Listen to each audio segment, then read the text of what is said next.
Alrighty, folks, we are in for the Grand Prix Neo Stehlia finals. As of recording this, I have literally just finished those semifinal matches, games rather. So there is no break in here for me, but I just want to get this match out of the way. It's either going to be very tough or very quick, one way or another.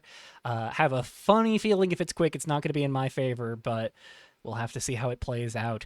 So, before we get into the opponent's deck, the final opponent that we have left to conquer, as always, I imagine you know this by now, but if you haven't already, check out the resources in the description below. Join that Discord server. Please join the Revolution community. Play it for yourself. Join the Custom Magic Discord and see what everything is going on, what everyone's making. It is a grand old time, and we would love to have you.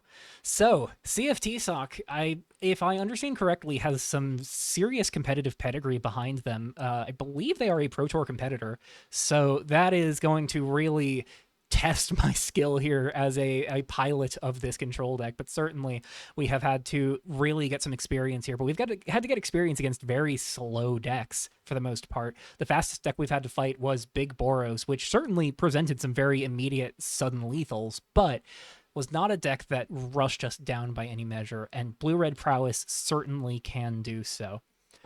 So, CFT Sock's on 9 creatures here. That is a playset of Cascade Channelers, 1-mana 1/1s with Prowess that spit out additional Prowess creatures whenever they cast their third non-creature spell each turn. Those are going to be without the Cascade Channeler ability, but they will still be Cascade Channelers, so it'll still be human wizards with that name. So they just won't have the duplication ability here. They also have another 1-drop in Emblazoned Prophet, which deals damage to whoever it's attacking for each spell they've cast in the turn whenever it attacks, and it's a 1/1 with Menace. And then the top of their curve is Dream Physician, double blue for a 3/4 Elemental Cleric with Ward 1. When an opponent pays Dream Physician's ward cost, sacrifice Dream Physician. And that's it. That is the entirety of their threat base for their creatures. But they do have one other source of stat generation, and it's a strong one. The recently buffed Clash at Mistrit Vale does not spit tokens out as quickly as it used to, but will still spit out 1 soldier token at each turn, and gives all of your creatures prowess if it is ever dealt 2 damage.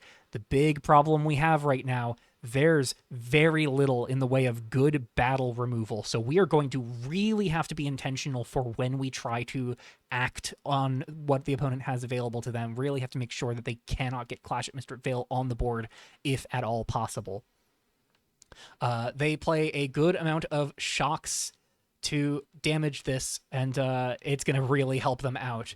So alongside Clash at Mistrit Vale, they have Research Grant, another really powerful value generation tool. 2-mana sorcery speed spell for an enchantment that looks at the top 3, puts 1 into hand, rest into graveyard. Then you can check it off either if you've cast 2 or more spells in a turn or drawn 2 or more cards in a turn. Once both are checked off, you can transform it to Progress. Only 1 can be checked off each turn as a sorcery, by the way.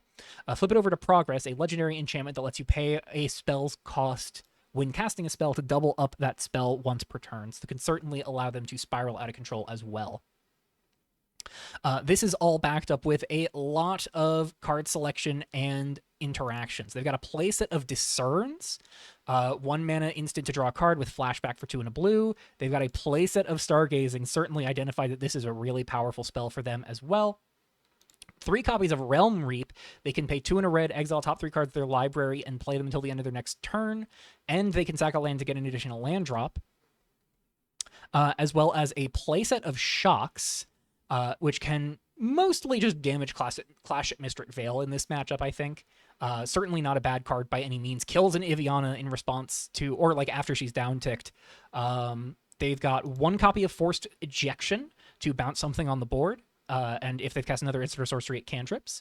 1 copy of Negate to fight over the stack. They do not have much stack interaction in game 1. They'll have a little bit more in game 2, but not a lot. So Negate is available to them. And then Advance of Rune and Whisper is their last bit of board interaction. Another battle, 1 mana for a flash battle that bounces a creature. And if defeated, all 3 of its counters removed, it scries 1 for you at your upkeep. Their mana base here is 22 lands with a Soul Mountain as well as 7 islands. backed up by a playset of Primal Fissure, as well as playsets of each of Misty Peak, Temple of Origins, and 2 copies of Rousing Path. As always, we'll talk about their sideboard after game 1, but for now, let's get into these finals. Alrighty, we're on the play here in game 1. We've got Misty Peaks as 2 of Silent Lakefront, Terminal Impact, Overrule Will, Deafening Clarion here. Certainly, this is a very solid hand here. Terminal Impact picks off just about any of their 1-drops, provided they don't have spells to trigger Prowess. Overrule Will lets us fight for the stack pretty effectively. Deafening Clarion can mop up a lot of things. I think I'm going to go ahead and keep this. Iviana, not something we can really reliably get to, but in this matchup, I am going to go ahead and run out to this Silent Lakefront on 1. Probably getting a Plains here, so that way we can have Clarion live. Let's go for Lakefront. Grab a Plains. And pass.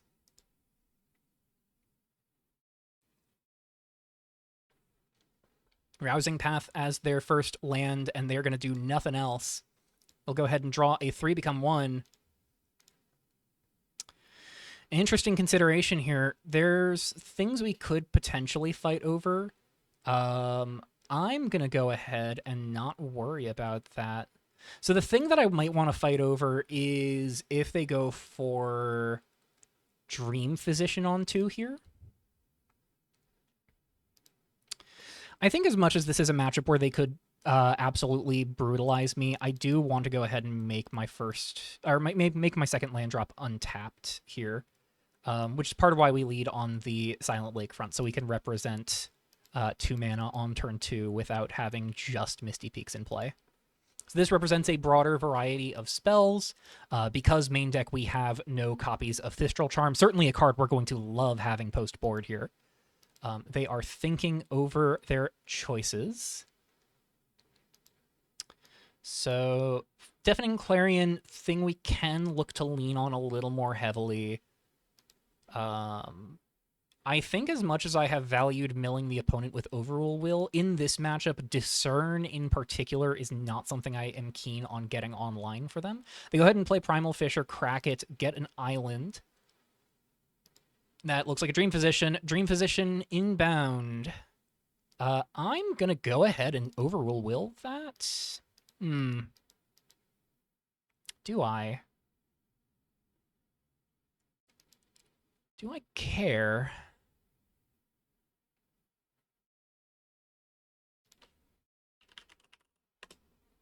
So the tricky thing with Dream Physician is this dodges Deafening Clarion very comfortably. Terminal Impact can kill it for 2 mana, but that means that I'm not countering something else. Or sorry, I'm not removing something else.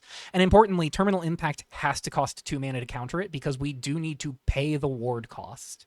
Now, granted, we could let ward go through and let Terminal Impact just be uncounterable, but then Dream Physician stays in play. We need to pay the ward cost to counter Dream Physician. So that is tricky.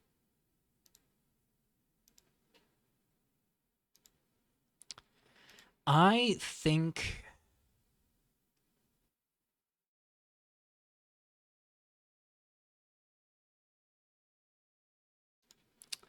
I need to let that go. No, I think I'm not going to let that go. I am going to Overrule Will this. I'm going to target myself, mill myself. Mill Misty Peak, Stargazing, and Draconos Magistus. Let's pop out the graveyard here. We untap. We draw Terminal Impact number 2. Let's go ahead and play Misty Peak tapped and pass.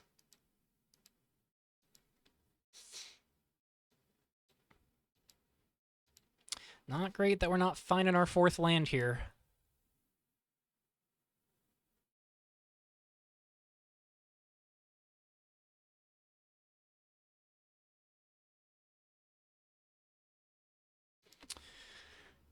I'm definitely hoping that they can't just follow up here with the Clash at Mistrit Vale. That's the worst case scenario.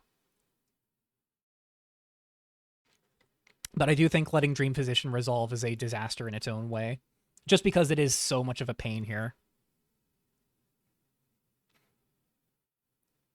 That is a research grant. That is fine by me. We do have interaction for enchantments here. They're looking at the top 3. They've been a shock and an advance of Rune and Whisper. Emblazoned Prophet is the follow-up. I'm going to say K. They get to mark off Research Grant having seen 2 spells cast. Let's pop out their graveyard as well.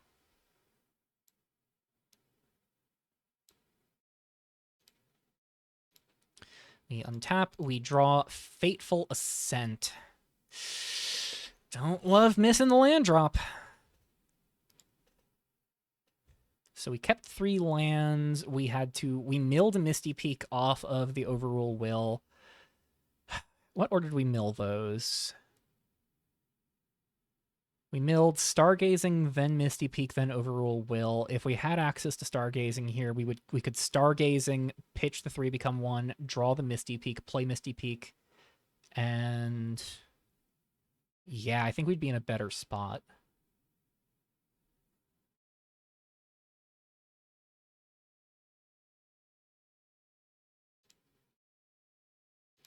I think we're going to go ahead and Terminal Impact the Emblazoned Prophet. And pass. If they invest resources into flipping Research Grant here, I will happily deny them the grant with Fateful Ascent.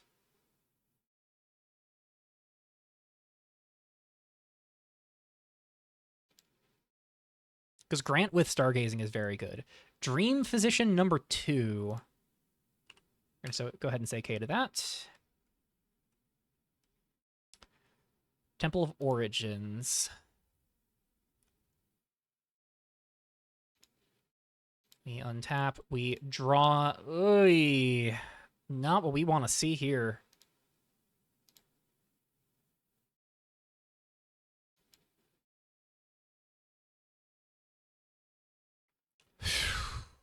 What do we do? What do we do?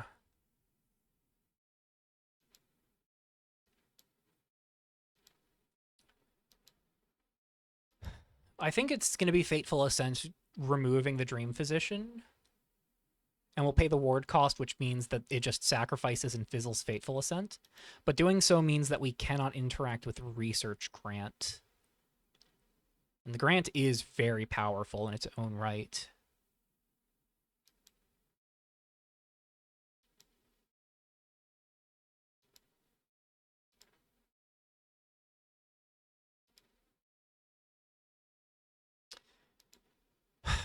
Certainly, the fact that they have yet to go for Clash at Mistrit Vale is interesting.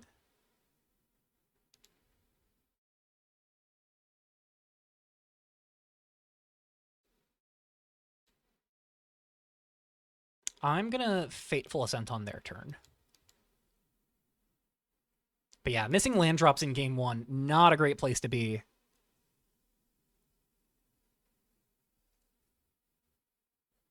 They go for Stargazing here. I'm going to say K. The fact that they're Stargazing now means they won't have access to Stargazing off of Research Grant.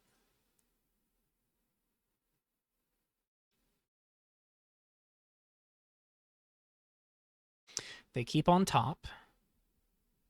They bin a second shock here. They go to flip Progress. Okay, they're going to go for Realm Reap. Thinking.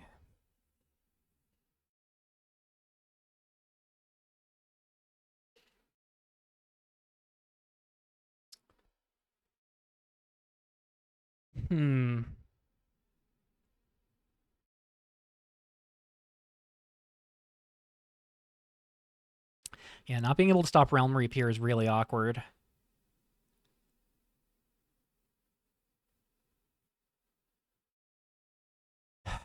I think I am going to let that through. So they reveal Research Grant, Dream Physician number 3, Temple of Origins. Okay, they choose not to sacrifice a land. We're going to go ahead and pay 2 for Fateful Ascent, targeting the Dream Physician, pay the ward cost to get rid of it. They're going to play the... Oh, right, they didn't play a land this turn. So yeah, no reason to sacrifice a land to do so.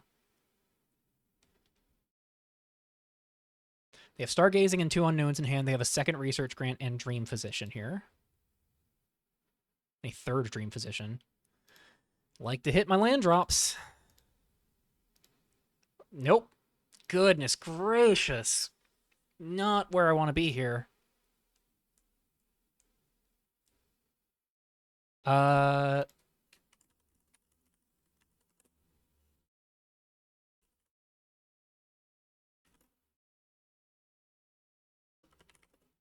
Yeah.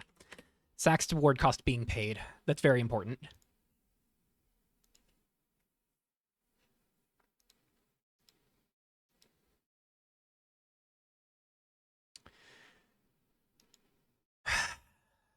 The problem here is I kind of just need to pick off the progress. But missing my land drop turn after turn, not where I needed to be game 1 here. Yeah, I'm not out of it by any means. Certainly an offset daemon in play is an offset daemon that sticks pretty much forever because they have to shock copy with progress to pick off an offset daemon.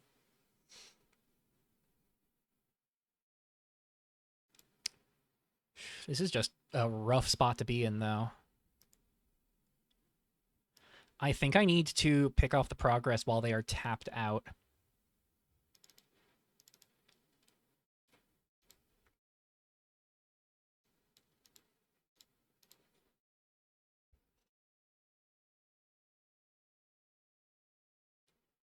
Doesn't feel great.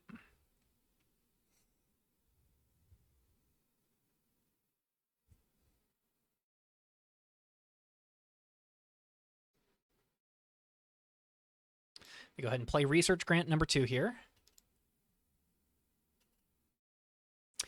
Yeah, overall milling myself here. Like, it's not a situation where I want to mill the opponent by any means. They've been Cascade Channeler, they mill Research Grant.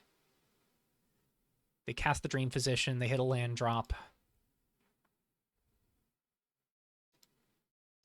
We untap. Oh my god. Come on.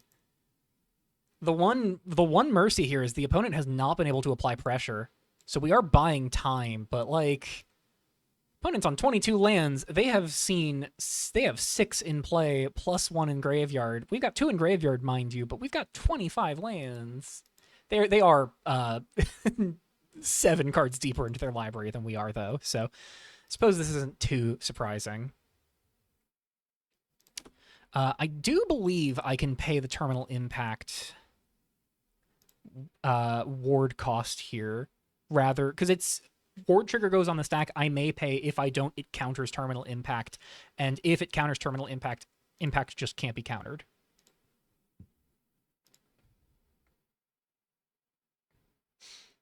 So, yeah.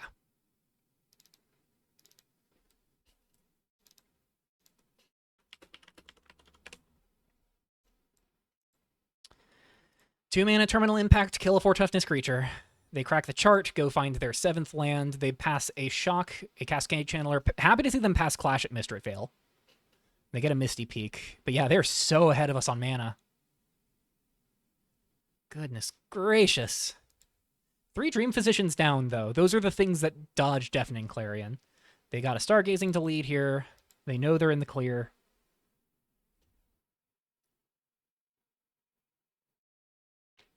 This is going to flip Research Grant, but it is not going to be able to copy... No, it is going to be able to copy a spell because it's once each turn. They're going to pay 6. They're going to copy Clash at Mistrit Vale. That's really bad.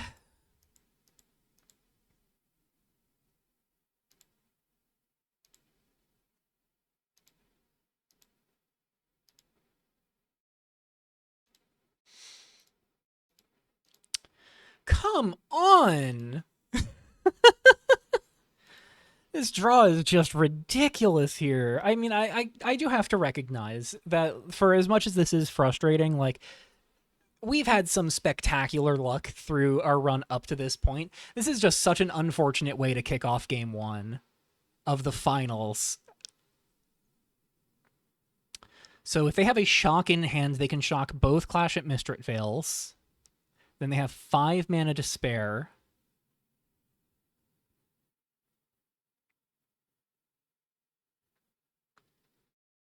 I mean, I feel like I kind of just have to Deafening Clarion now. Because if I don't... Oh my god. Yeah, them being able to flip Progress with 1 mana, pay 6, copy Clash at Mistrit Vale, just so profoundly unfortunate for us. It's very good for the opponent. Very, very good. Yeah, this is just spectacularly unlucky on our part. Because considering that the Silent Lakefront was the land we played to go find this Plains, we have seen 1 extra land after our opening hand, and we are 18 cards into the deck. How do we navigate here? If we hold Deafening Clarion, on future turns they could potentially fade Clarion with 2 spells, though that is 8 damage they are neglecting to point at us by doing so. However, let's just go on a roller coaster here. They have Shock targeting both Clash at Mistrit Vales. 4 more spells kills us, and they have 5 mana available.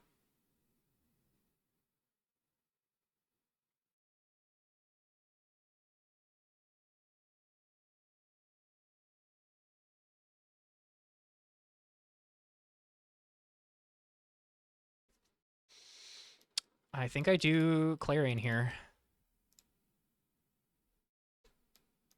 Don't love it.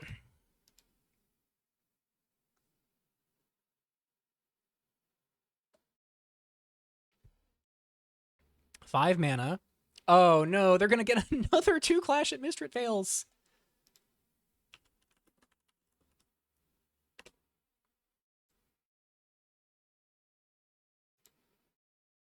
Yep. So they have properly paid.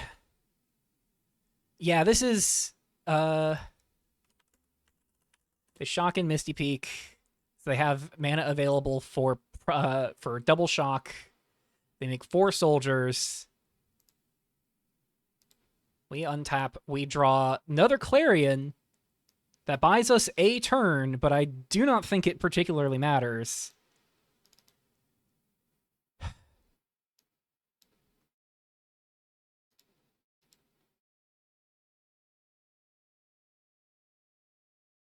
Yeah. They have Discern, so they're going to go ahead and make 4.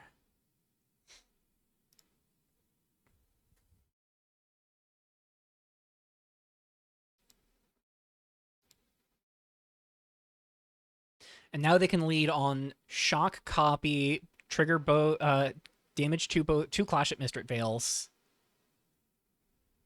They're going to lead on Stargazing. Oh, wait, no, they only have 2 shocks available. But they are halfway through their deck. They bin Primal Fisher to pick up the Stargazing. They put card to the bottom.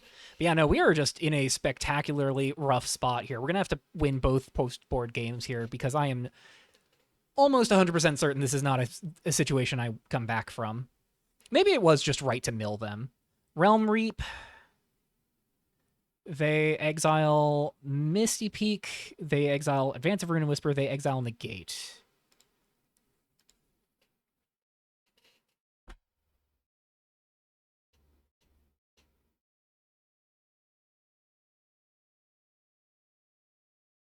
They have not played a land yet this turn, so they can just play the Misty Peak and shock it in. They swing for 4. We take 4. Oh, wait, no. They're damaging 2 Clash at Mistrit Vales. That's worse. Oh, that's so much worse.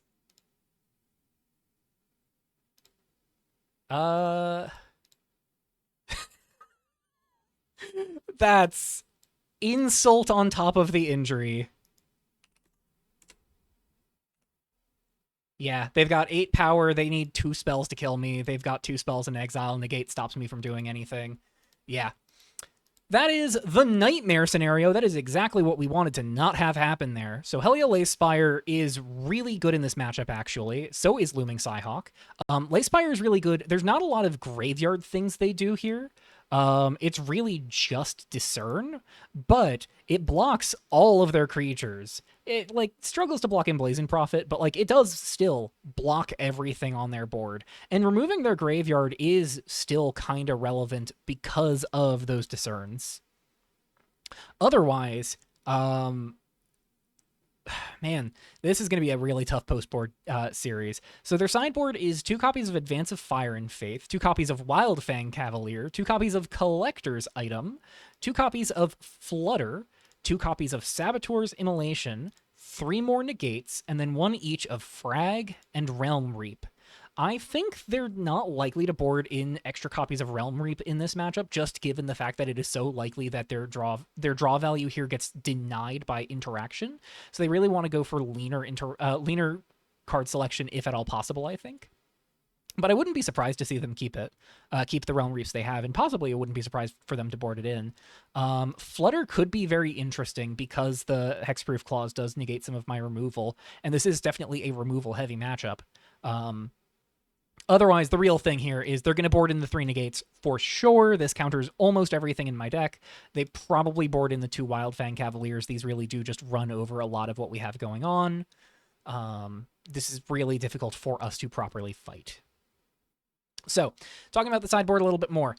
Psyhawks in, Lacespires in, Thistral Charms in, Deafening Clarion in. Things I want to go down. Stuff on the top. 3 become 1s. Out. Let's look at what else we can trim out here. I think we're going to go down to Draconis Magistus. This being an uncounterable counterspell only gets us so far. I might honestly board out the Clash at Orith Crosses. It is very clean for answering everything on the board, but it is 5 mana, so I just don't think we have time for that. And then what else can we trim out here? I think we're going to kind of go cherry picking like we do against Caillou. We're going to go down 1 Seafloor Treasures. We're going to go down 1 Offset Daemon, and we're going to go down 1 Terminal Impact. And we're going to rock it like that. Hope we can find some lands in game 2 here. But we are going to have to win a game on the draw at some point.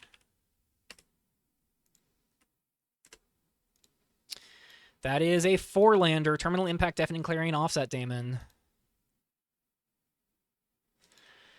I mean, it casts our spells, which is not something that could have been said about our last hand. I will keep 7.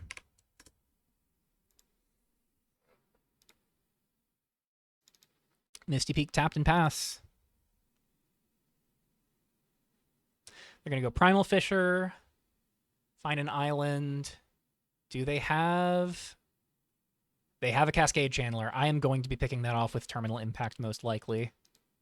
Actually, I could wait, because that is something that Deafening Clarion mops up very comfortably. We untap. We draw Looming Psyhawk, also very good here. Psyhawk's an interesting proposition. I think given that we just found the Psyhawk, I am going to Terminal Impact this. It's obviously really bad if they have a Dream Physician, but I don't think I love the prospect of removing Dream Physician right now anyways.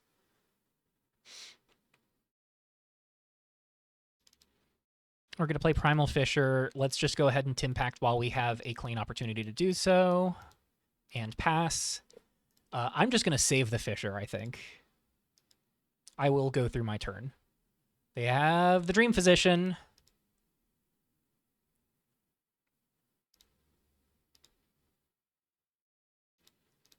We draw a Seafloor Treasures. Let's go for Island here and pass.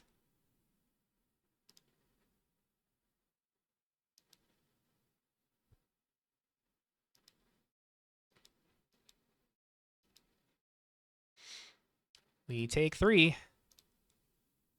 Main 2. Do they have another land? 2 mana. Another Dream Physician. It is a Research Grant. Really want to counter that, but I cannot. Gonna let them make their full choice on that before I do anything else. Take a peek at their graveyard. Certainly, the battles are a reason to be really sad about not having enchantment-based removal, because the enchantment-based removal does fight battles a lot better.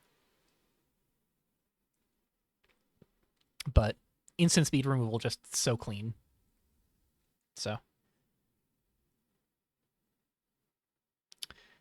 they are kind of debating. Yep, they're thinking. Them doing this before playing third land is interesting. They've been a Clash at Mistrate Vale and a Shock. They play Island and Stargazing here. I will say K to that. Would love to not let them have that, but I think I gotta. So they're going to be back to 5 cards here. They keep on top. They've been a Discern.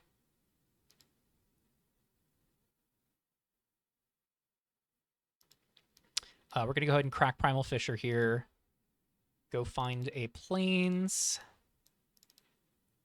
Go for Psyhawk. They went for 2 spells rather than card drawn. We untap. We draw Stargazing of our own. Now that's interesting. I do think I'd rather go for Stargazing here. Try and start sculpting.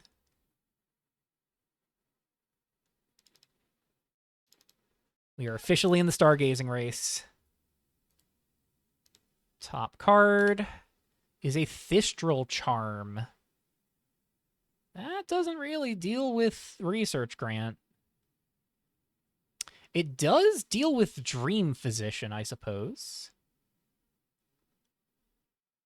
I think I do want to put that on the bottom, though. Oh, whoops. Hold on. Almost did something really stupid. Move to bottom. Draw another Deafening Clarion.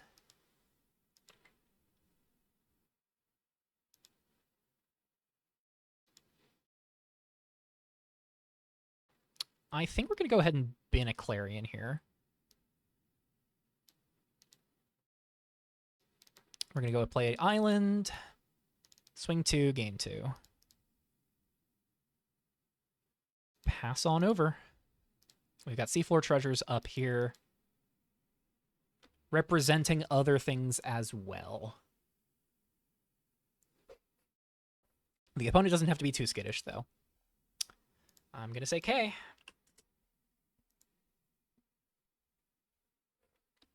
So that is going to be Research Grant flipping.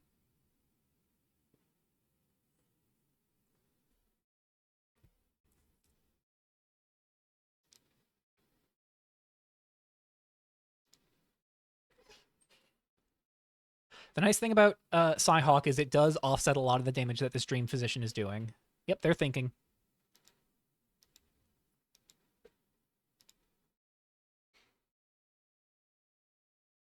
Yeah, we really have to mount a comeback here.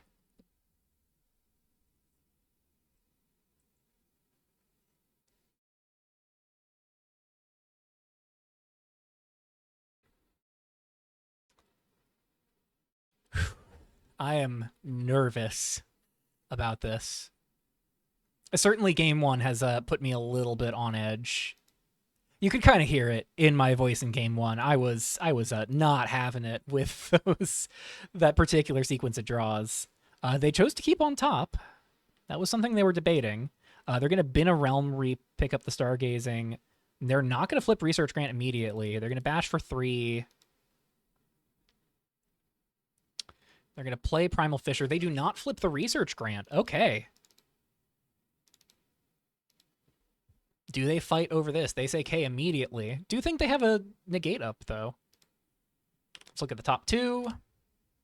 Misty Peak Overrule Will. That is a tough call. Oh, man. What do we do here?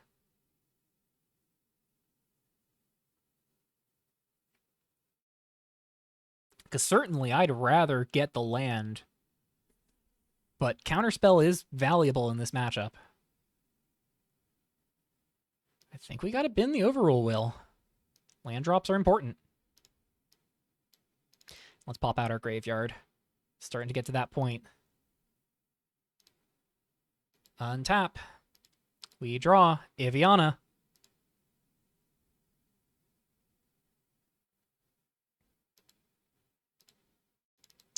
Swing 2, gain 2.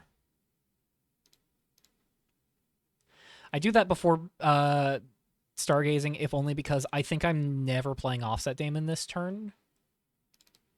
I want Stargazing to try and find me some form of stack interaction. They're thinking. They're going to negate this. That is fine by me. Misty Peak tapped and pass.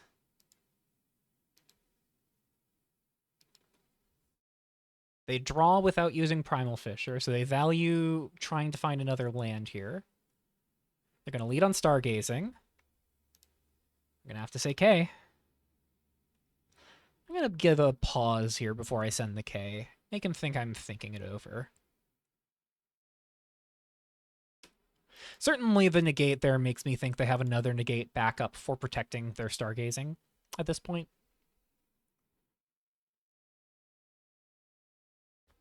Go to bottom, Rousing Path gets pitched. They do flip the Progress now. Forgot to flip last turn. Yeah, I noticed. We'll take 3.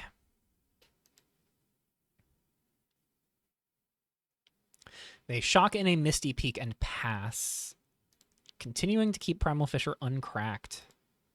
So we're 1 away from Seafloor Treasures, unfortunately. We will draw a Rousing Path.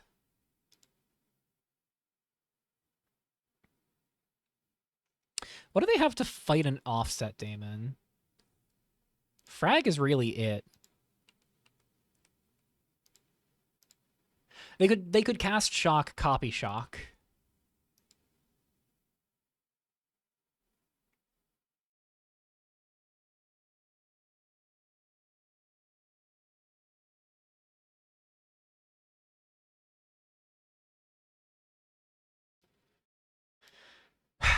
Yeah. Go for Offset Daemon.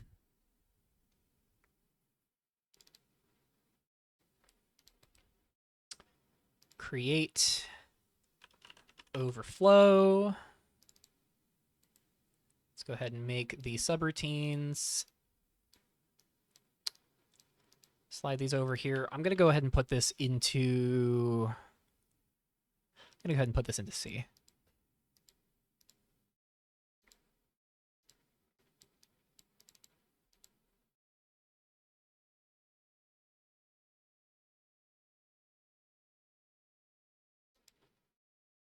They're thinking. Makes me think they do have Shock. So debating if they want to copy and remove Offset Daemon.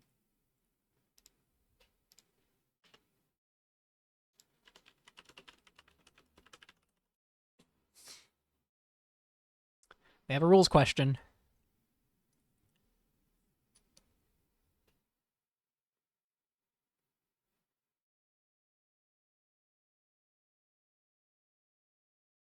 Alrighty, I'm going to pause while they do so. Alrighty.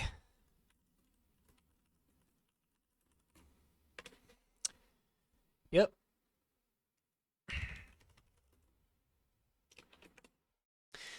They asked about if permanent spells being copied off of Progress get stopped by Psyhawk. The answer is that it does not, because it is a copy on the stack, not a copy that's being created.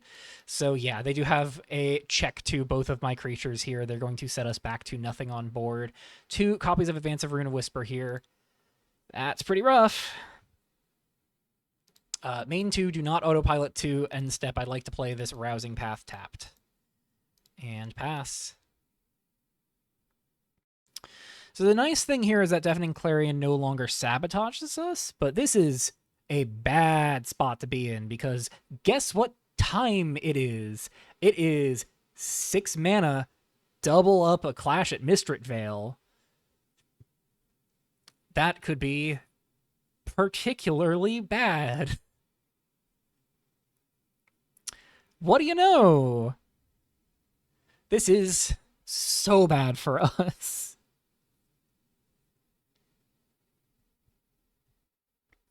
Yeah, so they're going to damage one of their Clashes to tee up Prowess here. So their Dream Physician will at least carry Prowess even through everything else they're doing. They make 2 soldiers. We untap. We draw, find a terminal impact. Main one. Let's go ahead and...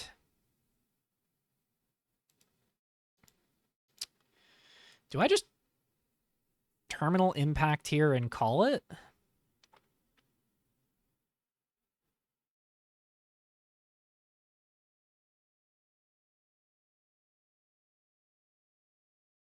If I'm terminal impacting, I think I want to do something beyond just that. I don't think keeping Psyhawk up right now is a very valid play pattern.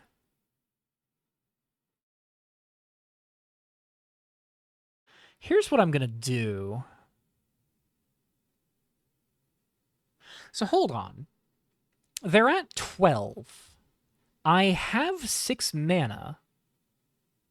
Can they kill me from 18? So let's go on a journey here. Shock, targeting Clash at Mistrit Vale, copy target me. I go to 16. Next turn, or sorry, afterwards, they have 2 more spells that they can cast both of. We know for a fact that they have a Stargazing.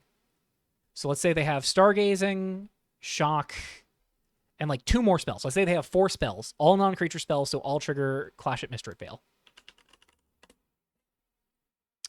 So first one gives Prowess once, then they give Prowess twice, twice again, twice again. That's +7 for each. I'm turbo dead.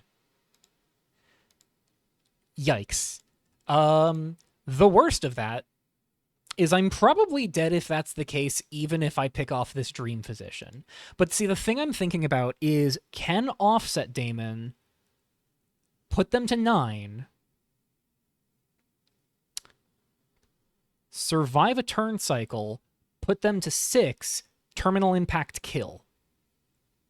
If they cannot kill me next turn and they can't kill Offset Daemon, I've got it. But if they have one of their 3 remaining copies of Advanced Rune and Whisper, I lose out on the lethal line.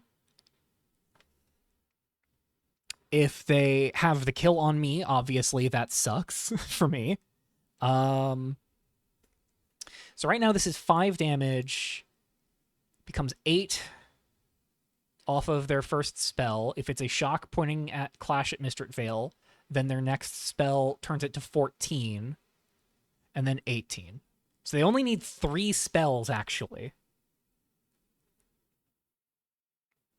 And they will have guaranteed... So if they have a shock, then they only need 3 spells. And they will guaranteed have 1 spell that can find another spell because they have progress up plus Stargazing in hand.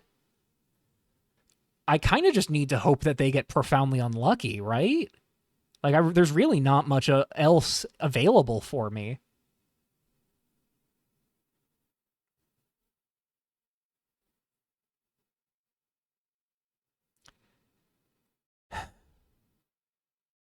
Man. Not loving that this is how it's going down, but I do think I kind of just have to pull the trigger on Daemon.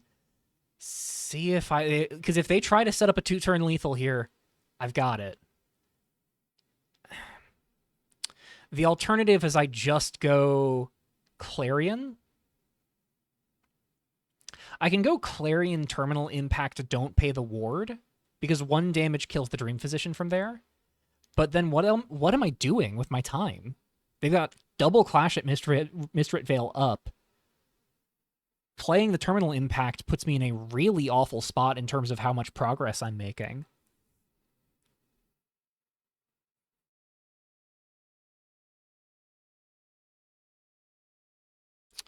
I think I do just have to pull the trigger on push for the kill.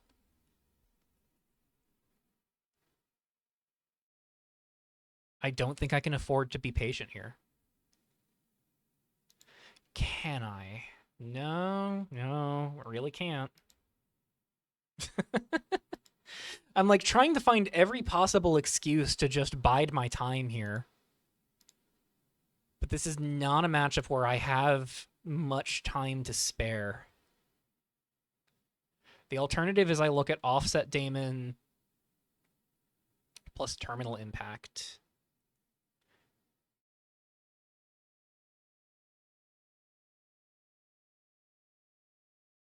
Timpact, kill Dream Physician.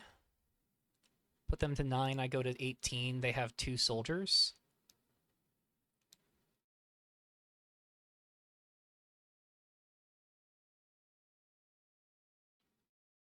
I don't hate that.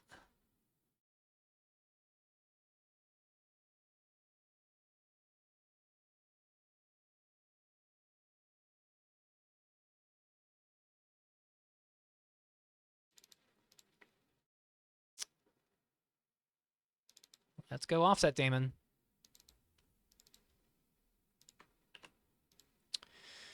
Where do we put Overflow here? Program A, Program B. This is tough. If we put a Program B, that really stops them from killing Offset Daemon before... There's just really no reason they point a shock at Offset Daemon. We're going to put Program A. So we are definitely doing this. Take them to 9. Gain 3. This is the inflection point. If we kill Dream Physician here, we pretty much guarantee ourselves another turn. So let's go down the road of they shock Clash at Mistrit Vale, double Prowess here. These are both 2/2s. These need to get to 9. They would have 3 potential spells they could play from there. Maybe 4 because they could pay into Progress. With Stargazing. I mean, yeah, if they can go like shock Clash at Mistrit Vale, Stargazing, copy with Progress, 3 more spells, then we're dead.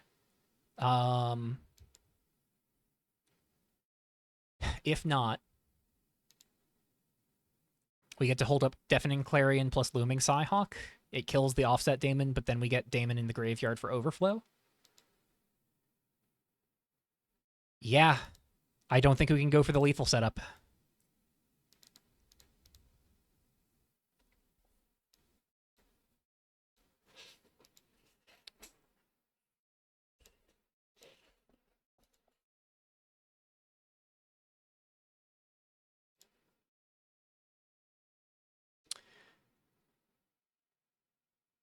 Them going to tap Misty Peak here makes me think this is in fact shock. 3 mana. Oh god, is this Clash at Mistrit Vale number 2? If this is Clash at Mistrit Vale number 2, I'm going to be so sad I burned the Terminal Impact here.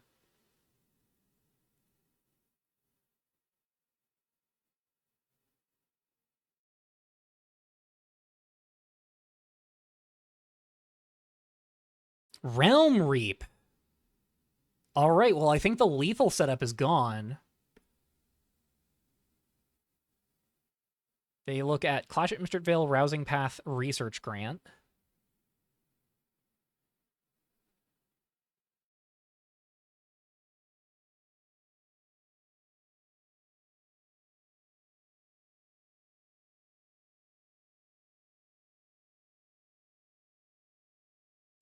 So they've got 4 damage on board now. I'm going to go ahead and hide their graveyard. We know there's a Discern there. These are the things they've got exiled.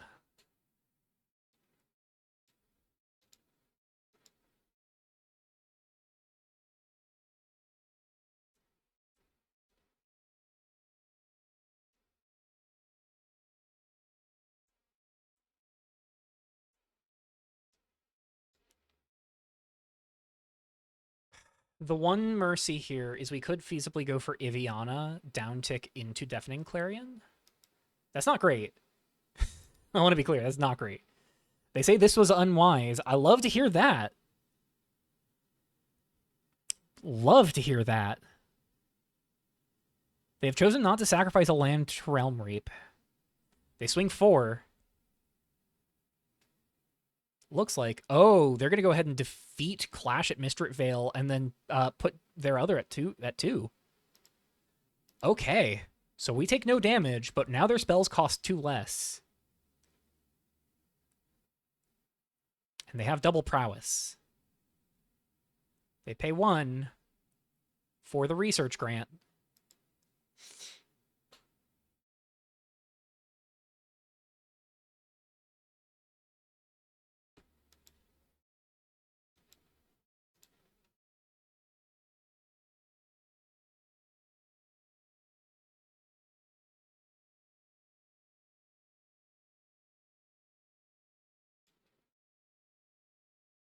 They take something binning Temple of Origins Dream Physician. So that second Dream Physician gone.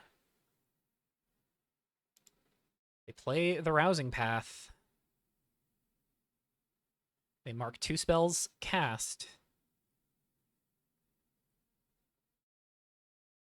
They have yet to play Stargazing, so we know they have Stargazing. That's negate for sure. That is negate for sure.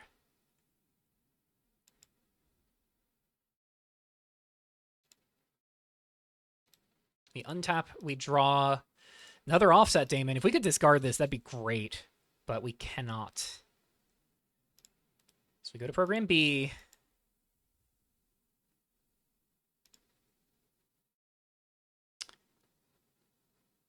Yeah, with 4 bodies on board, double prowess.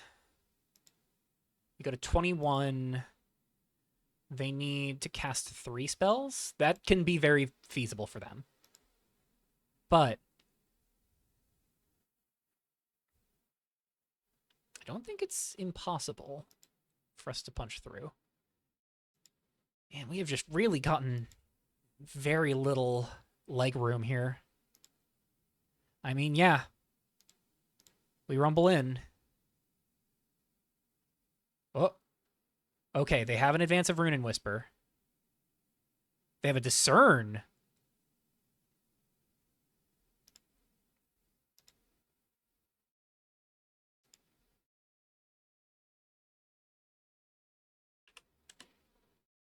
Interesting. Oh, that's the flashback Discern. Forced ejection on the Offset Daemon. All right. We pick up the Offset Daemon. They draw a card off of it. Oh, damn. We can't go for Psyhawk here because we only have 1 white source.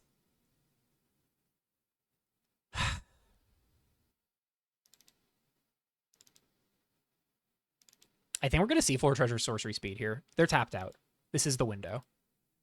If you top 2, please bin an Offset Daemon. No dice.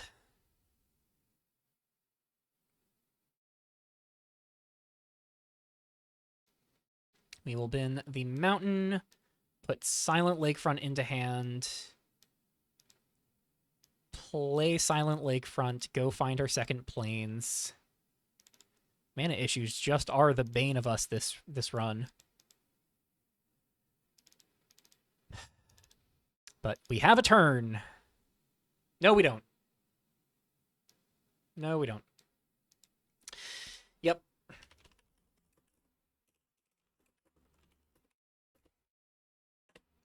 Yep, they're 5/5s. I mean, yeah, we're just cooked. Looming Psyhawk doesn't do too much here anyways. We play it block, we go to 20. 3 of these, getting double prowess, just cooks us so fast. Yep. We took the game action. That's embarrassing. Again, I don't think it really matters at this point. This game is just profoundly beyond our reach. They're offering to let us not cast it. Yeah, I'll take the rewind.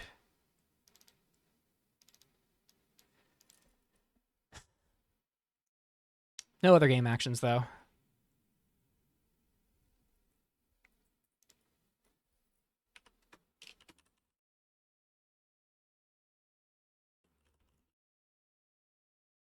Yeah, not sure how much that matters. Man, Clash at Mistrit Vale. I said this in the review video, and this is the first time we've run into Clash at Mistrit Vale. Mistrit Veil triggers. Yeah, we'll respond to the Mistrit Veil triggers, make the Psyhawk, stop the Mistrit Veil triggers. But yeah, we made this. I made this point in, or I said something to this effect in the review video, in the patch review of this got a massive buff. Like this defense ability is crazy strong now. Certainly the value that it was offering was also very potent, as well as making a token with every spell you cast. But, like, you made it easier to defeat, guys. You knocked it down to 4 defense. It was already really good defeated. That is spell number 3. I'm just going to go ahead and call it there. That is a shock, and that is going to be a very clean 2-0 for CFT Sock. We are denied the trophy. A GP full of control hell, and the first non-control opponent we run up against, they just pave us into the dirt. Unfortunate draws on our part. We really were not given much breathing room, but then again, that is the purpose of blue-red tempo. Yeah. Man, rough beats there, but what can you do? Again, we had some really good luck for us heading in through most of that GP, so can't complain too much. We did make it to the finals, just not quite going our way in that final game. So that is going to be CFT Sock claiming the trophy for Grand Prix Neo Stehlia. That is going to get CFT Sock a point in their favor for Worlds bracket. So they are equal footing with me. They're going to have plenty of people where they do get the die roll against. No one gets to guaranteed get the play on them, but not everyone gets a guaranteed play on them. Or, there's no guaranteed plays for people against people at 0 on the bracket, but certainly they have chances to be on the play more often because they have people they compare into who are 0 points on the bracket, and now people who are 1 point they can still die roll for. So yeah, CFT Sock is your Neo Stehlia champion, from never having competed in a REV GP to winning the REV GP undefeated, mind you. Certainly, CFT Sock showing their prowess, no pun intended, but maybe a little intended. Well played to CFT Sock. Well done over the course of this GP. I complained a little bit about the luck there. Happens, and certainly does not remove the ample skill present in the piloting and deck building on CFT Sock's part, because that was certainly not a deck that I think anyone really had on the radar.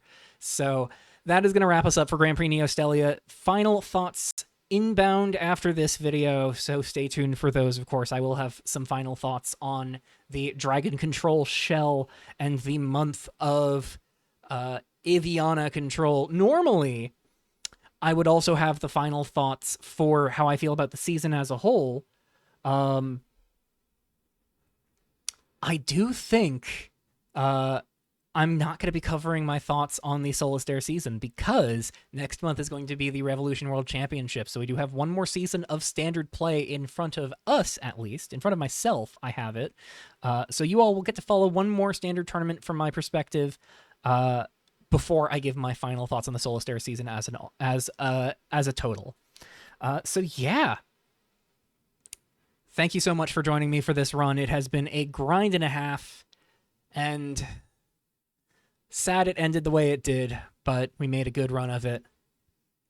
And I'll take pride in getting as far as we did. So, as always, if you want to try the format out for yourself, links in the description. Check it out. Please, please join the Discord. Please give the format a try for yourself. Maybe you could qualify for Worlds next year. This is the last qualifying slot for this year, though, so opportunities all taken up. But that means if you join in and play in the variant format GP next month, you could be primed for a very, very good run, because it's going to be a very interesting field for the GP next month as well. And that's going to be your first chance to qualify for next year's Worlds. There's 3 qualifications already up for grabs next month between Worlds winner for next month, GP winner for next month, and the League winner, who if you're not already joining and playing, it's going to be pretty hard to grab the league winner slot. But certainly you can try and fight for the GP winner slot. So again, thank you all so much for joining me on this journey. I'll see you all in the final thoughts video. Stumbling over my words, I'm a little flustered here. And until then, I'll see you all in the Revolution chat. Take care, everyone. Bye-bye.